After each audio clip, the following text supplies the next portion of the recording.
বিসমিল্লাহির রহমানির রহিম।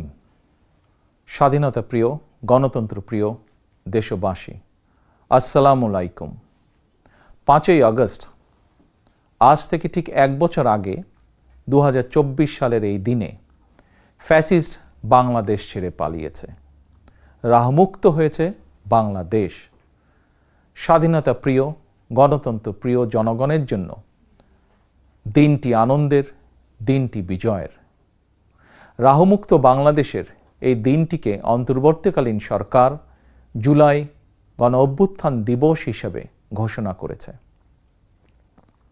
তাবেদার মুক্ত বাংলাদেশের জনগণ প্রতি বছর এই দিনটিকে স্বাধীনভাবে সানন্দে সরকারি ছুটির দিন হিসেবে উপভোগ করবে। স্বাধীনতা এবং গণতান্ত্রিক রাজনৈতিক অধিকার চর্চার নতুন অঙ্গীকারে উদ্বুদ্ধ হবে। গণতন্ত্র প্রিয় ভাই ও বোনেরা, 21 শতকের এই বাংলাদেশে পলাতক স্বৈরাচার এক বিভীষিকার রাজত্ব কায়েম করেছিল। গুম, খুন, অপহরণ, হামলা, মামলা, নির্যাতন, নিপীড়নকে সাধারণ এবং স্বাভাবিক ঘটনায় রূপান্তর করেছিল। এই ফ্যাসিবাদের বিরুদ্ধে 1.5 দশকেরও বেশি সময় ধরে চলা আন্দোলনের সময় বিএনপি সহ ভিন্ন দল এবং মতের গণতন্ত্রের পক্ষের শক্তির লাখো কোটি নেতাকর্মীর জন্য দেশকে নরকে পরিণত করে রাখা হয়েছিল। শত শত মিথ্যে মামলার কারণে ভিন্ন দল এবং মতের লক্ষ লক্ষ নেতাকর্মী সমর্থকের ঘর বাড়ি ছাড়া করে দেওয়া হয়েছিল। অনেকের পারিবারিক বন্ধন ছিন্ন হয়ে গেছে। গণতন্ত্রকামী মানুষের কণ্ঠ রুদ্ধ করতে পলাতক স্বৈরাচারের নির্দেশে দেশে শত শত গোপন বন্দিখানা, আয়নাঘর বানানো হয়েছিল। সেই আয়নাঘরের অন্ধকার প্রকোষ্ঠে জলজন্ত মানুষকে দিনের পর দিন, রাতের পর রাত, বছরের পর বছর আটকে রাখা হতো। অনেককে চিরতরে গায়েব করে দেওয়া হয়েছে। বিএনপির সাবেক এমপি ইলিয়াস আলী কিংবা কমিশনার চৌধুরী আলমের আজও খোঁজ মেলেনি। বিচার বিভাগ, নির্বাচন কমিশন সহ দেশের সকল সাংবিধানিক বিধিবদ্ধ প্রতিষ্ঠানকে অকার্যকর করে দেওয়া হয়েছিল। সংবিধান উপেক্ষা করে মানুষের ভোটের অধিকার কেড়ে নিয়ে নির্বাচনী ব্যবস্থাকে প্রহসনে পরিণত করা হয়েছিল। দেশকে চিরতরে তাবেদার রাষ্ট্রে পরিণত করতে দেশের শিক্ষা ব্যবস্থাকে বিনষ্ট করার সকল আনুষ্ঠানিকতা প্রায় চূড়ান্ত হয়ে গিয়েছিল। বই খাতা কলমের পরিবর্তে রাজনীতির নামে শিক্ষার্থীদের হাতে তুলে দেওয়া হয়েছিল লগি, বৈঠা, হাতুড়ি বা চাপাতি। বিপর্যস্ত করে দেওয়া হয়েছিল দেশের অর্থনীতি। ব্যাংকগুলোকে দেউলিয়া করে ফেলা হয়েছিল। দেশ থেকে 28 লক্ষ কোটি টাকা পাচার করে বিদেশে পাঠিয়ে দেওয়া হয়েছিল।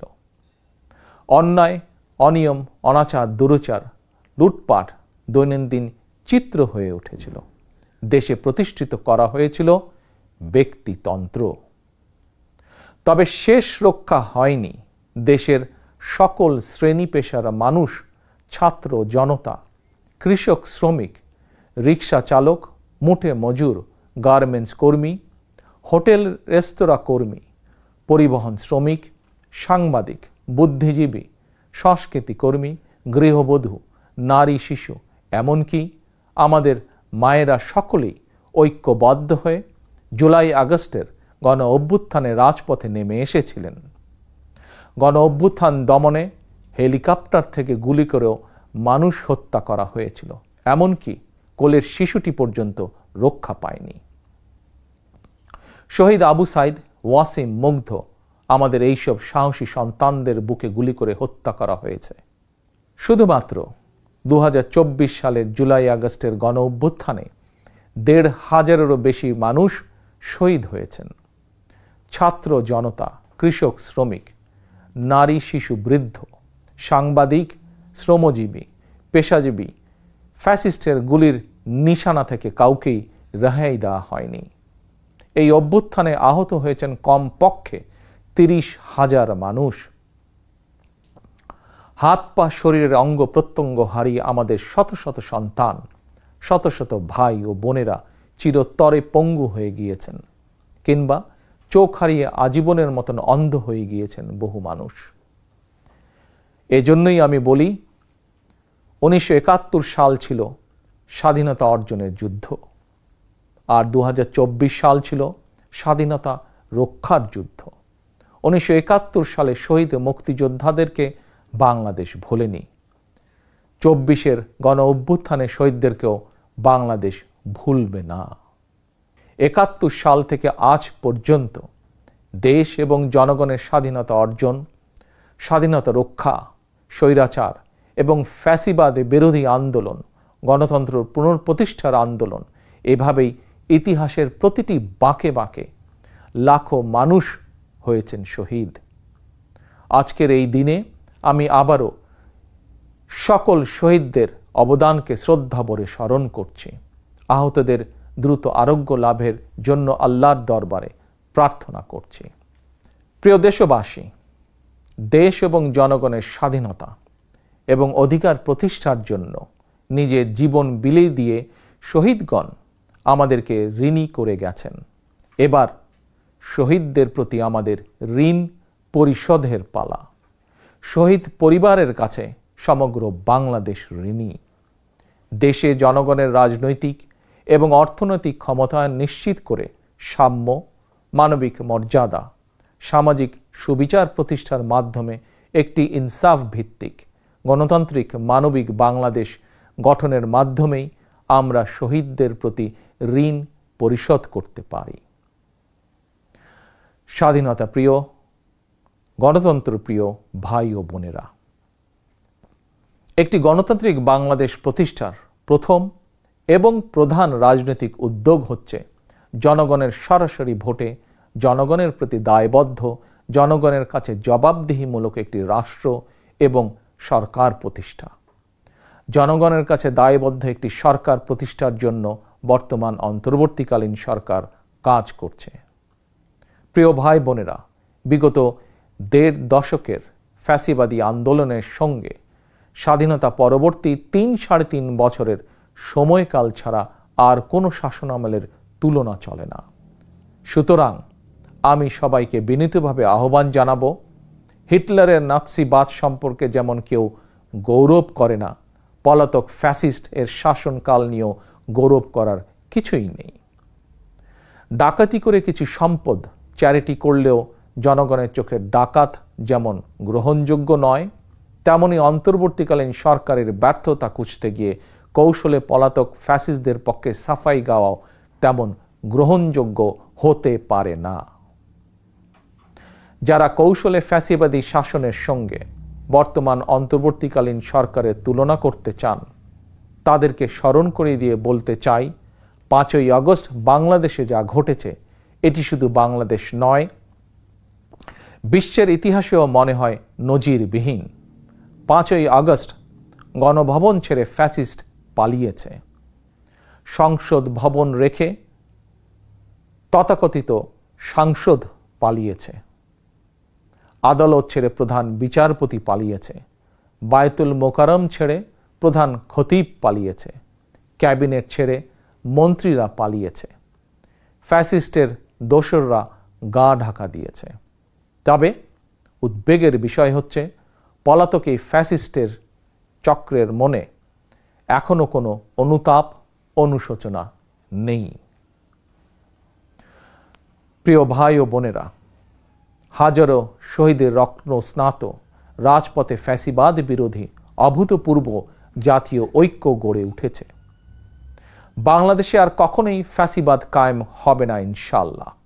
কাউকে গণতন্ত্র হত্যা করার সুযোগ দেওয়া হবে না। বাংলাদেশকে আর কখনোই তাবেদার রাষ্ট্রে পরিণত করতে দেওয়া হবে না ইনশাআল্লাহ। আমি মনে করি এসব প্রশ্নে জাতীয় ঐক্য বহাল আছে, থাকবে ইনশাআল্লাহ। ফ্যাসিবাদ মুক্ত বাংলাদেশে যার যার দলীয় আদর্শ এবং লক্ষ্য বাস্তবায়নের ক্ষেত্রে রাজনৈতিক দলগুলোর মধ্যে ইস্যুভিত্তিক ভিন্ন মত থাকবে। এটি বিরোধ নয়, বরং ভিন্ন মত। এটি গণতন্ত্রের সৌন্দর্য। তবে ভিন্ন মত কিংবা বিরোধের মাত্রা যেন ফ্যাসিবাদ, উগ্রবাদ, চরমপন্থার উত্থান কিংবা পুনর্বাসনের কারণ না হয়ে দাঁড়ায়, সে ব্যাপারে প্রতিটি রাজনৈতিক দল এবং গণতান্ত্রিকামী জনগণের প্রতি সতর্ক থাকার জন্য বিনীত আহ্বান জানাই। আমি মনে করি প্রতিটি রাজনৈতিক দল যার যার দলীয় কর্মসূচি কিংবা এজেন্ডা নিয়ে জনগণের আদালতে যাবেন। জনগণ কোনটি গ্রহণ করবেন কিংবা কোনটি বর্জন করবেন এটি সম্পূর্ণ জনগণের এখতিয়ার। এভাবেই প্রতিদিনের রাজনৈতিক চর্চার মধ্য দিয়ে রাষ্ট্র জনগণকে শক্তিশালী করে তুলতে হবে। প্রিয় ভাই ও বোনেরা, স্থানীয় সরকার থেকে আরম্ভ করে জাতীয় সংসদ পর্যন্ত প্রতিটি স্তরে জনগণ যখন সরাসরি নিজের পছন্দের প্রার্থীকে নিজের ভোট প্রয়োগ করে প্রতিনিধি নির্বাচন না করবে, সরকার গঠন কিংবা সরকার পরিবর্তনের ক্ষমতা অর্জন করতে না পারবে, ততদিন পর্যন্ত রাষ্ট্র এবং সরকারে জনগণের ক্ষমতা প্রতিষ্ঠিত হবে না। তাই আসুন রাষ্ট্র, সরকার, শাসন, প্রশাসন পরিচালনায় আর প্রতিদিনের কার্যক্রমে জনগণের গণতান্ত্রিক রাজনৈতিক অধিকার চর্চা প্রয়োগের সুযোগ সৃষ্টির মাধ্যমে আমরা জনগণকে রাজনৈতিকভাবে শক্তিশালী করে গড়ে তুলি। জনগণকে শক্তিশালী করে তুলতে না পারলে শেষ পর্যন্ত কোনো কিছুই শক্তিশালী এবং টেকসই হবে না। প্রিয় দেশবাসী, 2024 সালের 5ই আগস্ট বাংলাদেশের ইতিহাসের ঘৃণ্যতম ফ্যাসিস্ট পালিয়ে যাওয়ার পরপরই বীর জনতার উদ্দেশ্যে দেওয়া এক অভিনন্দন বার্তায় আমি বলেছিলাম, বিজয়ের কাছে পরাজিতরা নিরাপদ থাকলে বিজয়ের আনন্দ মহিমান্বিত হয়। সেটি পুনরায় স্মরণ করিয়ে দিয়ে দেশের গণতান্ত্রিকামী জনগণের প্রতি আমার আহ্বান, কেউ আইন নিজের হাতে তুলে নেবেন না, মব ভায়োলেন্সকে উৎসাহিত করবেন না, নারীর প্রতি সহিংস আচরণ করবেন না, অন্যের স্বাধীনতার প্রতি শ্রদ্ধাশীল থাকুন।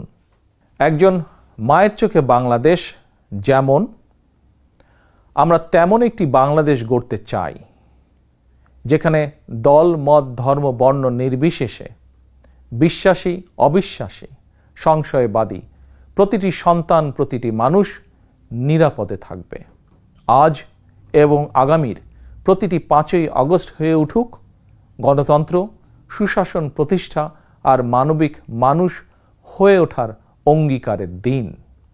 এই সুমহান অঙ্গীকার বাস্তবায়নের দীর্ঘ যাত্রায় আমি এবং আমার দল বিএনপি দেশের সকল গণতান্ত্রিকামী জনগণের সমর্থন এবং সহযোগিতা আশা করছি। আল্লাহ হাফেজ।